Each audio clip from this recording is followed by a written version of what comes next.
we're not doing the 2-minute warning. That means it's time for Max on Boxing. We're doing this right now because this past Saturday night, I worked at the desk at the podium with Sean Porter and Kate Abdo. We hosted one of the great heavyweight prize fights you ever want to see between the 6'9", 277-pound king of the world, Tyson Fury, and his most formidable challenger, the 6'7", 236-pound dynamite-fisted Deontay Wilder. This was not supposed to be competitive after what Tyson Fury did to him in the second fight. But Deontay fought his heart out against a bigger, better man, dropped Tyson Fury twice before Tyson Fury rallied to stop him late.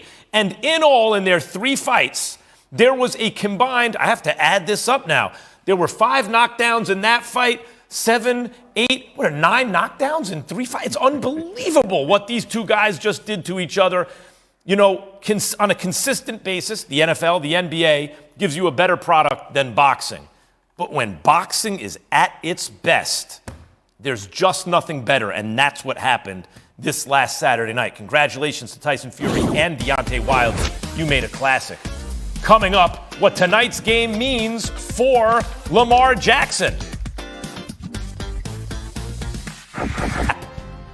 There were some major storylines in the Browns-Chargers game yesterday. We talked about it earlier, but they scored some points yesterday, boy. 89 combined, and the star of the show was second-year stud Justin Herbert, who threw for nearly 400 yards with 5 combined touchdowns. The Browns had a questionable play call late in the game.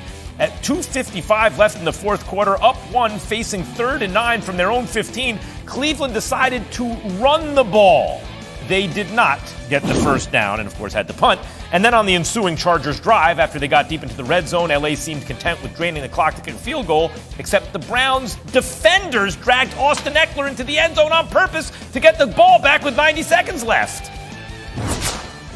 Marcus, Herbert is a second-year quarterback who was ridiculously good last year. And then they went out and got him a left tackle and a coach. Just how good is he at this very moment? How good is Justin Herbert? As good as we saw Patrick Mahomes be early in his career. Look, man, it can't be stated. First of all, Staley goes for 4th down 3 times. That's because of 10. That's because who his quarterback is.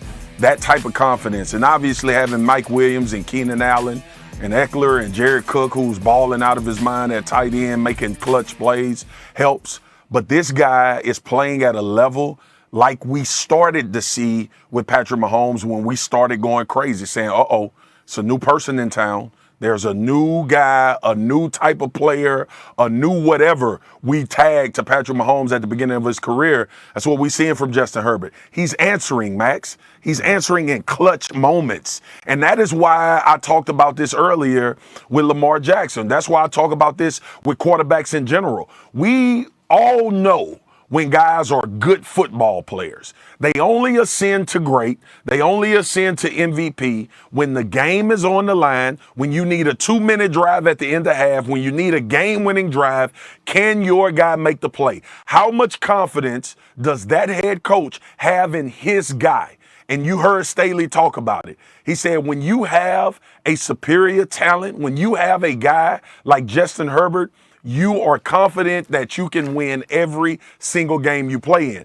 And Max, what he's doing from the pocket, what he's doing with his ability to place the football, an athletic standpoint, all of these things are turning into something that we saw happen a few years ago with Patrick Mahomes, and now we're at the beginning of it with Justin Herbert. As good as Phillip Rivers was, you always felt like the roof was about to cave in on that team. Something bad was going to happen. You don't get that feeling anymore. Now the feeling is with this guy, the bad thing's going to happen to the other team. What concerns do you have about Baker Mayfield, Swagoo?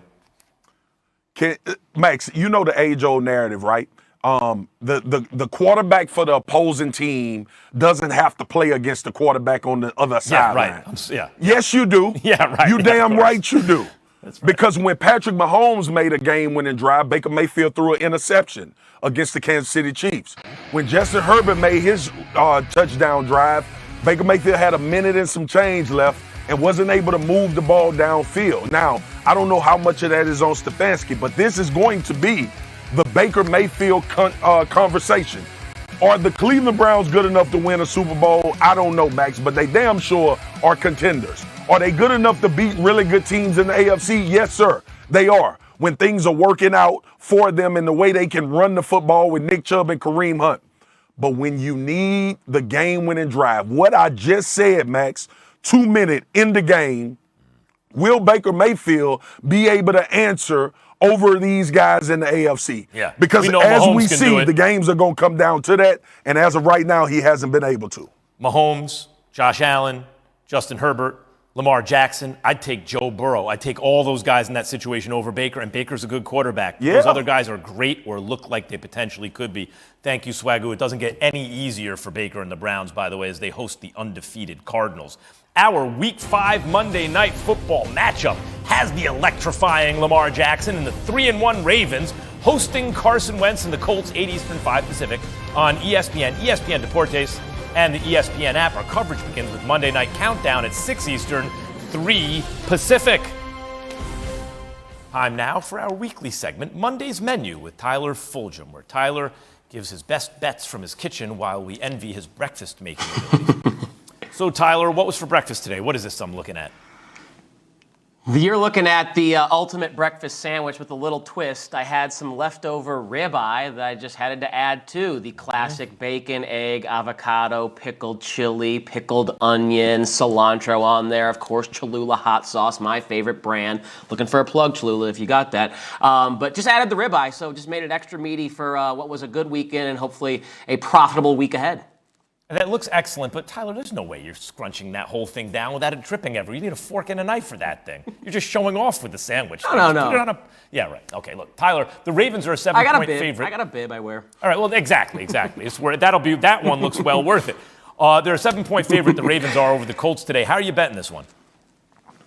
Yeah, I'm going to take a big bite out of the Baltimore Ravens. I'll lay that 7 against the Colts. Lamar Jackson is playing tremendous football. Just imagine if Marquise Brown didn't drop all those passes against Detroit, what Jackson's numbers would look like. Imagine if they would have closed out that game against the Las Vegas Raiders. They'd be a 4-0 squad. Meanwhile, the Colts are struggling big time. They're going to be without Quentin Nelson, without Braden Smith, and losing 2 bodyguards for Carson Wentz is not a recipe I like, especially since he's probably not 100% with those ankle injuries. Just a bad matchup for a team in Indy that's playing their 3rd consecutive road game. It is a big number. Don't love it, but I think the smart play here is laying the 7 with the Ravens. And speaking of Lamar Jackson, the quarterback, I think he's going to go over 26.5 passing attempts. You don't need to run the ball against this team. Lamar is proving efficient, Max, with his passing this year. And he might get his first-round pick, Rashad Bateman, back, the rookie out of Minnesota. Imagine Greg Roman wants to get him involved. So based on script, based on the spread and total, I think Lamar will probably throw closer to 28 or 29 passes. That's why I think I'm confident going over 26.5. Getting Bateman back, he hasn't had him. Like, I'm dying to see what this looks like when Bateman really gets integrated into this offense. I think it'll be a big help for Lamar. Okay, finally, huge game 3 tonight between the Giants and the Dodgers. Dodgers are a -200 favorite. What do you think about this game?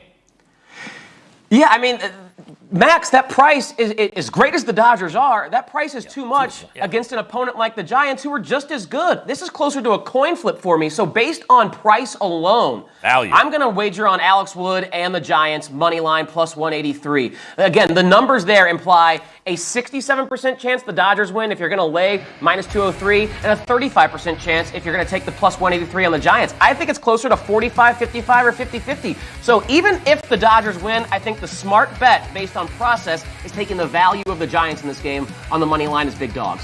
Yeah, well, you know how this is. So much of it is starting pitching matchup, but that doesn't matter as much anymore, and they're going 4 1/3 or something. That's considered a success. Thank you, Tyler. You can get more great content tonight on Bet streaming at 6 p.m. tonight on ESPN app, YouTube, Facebook, and Twitter. Thank you, Tyler. And now, thank you, Max. It's time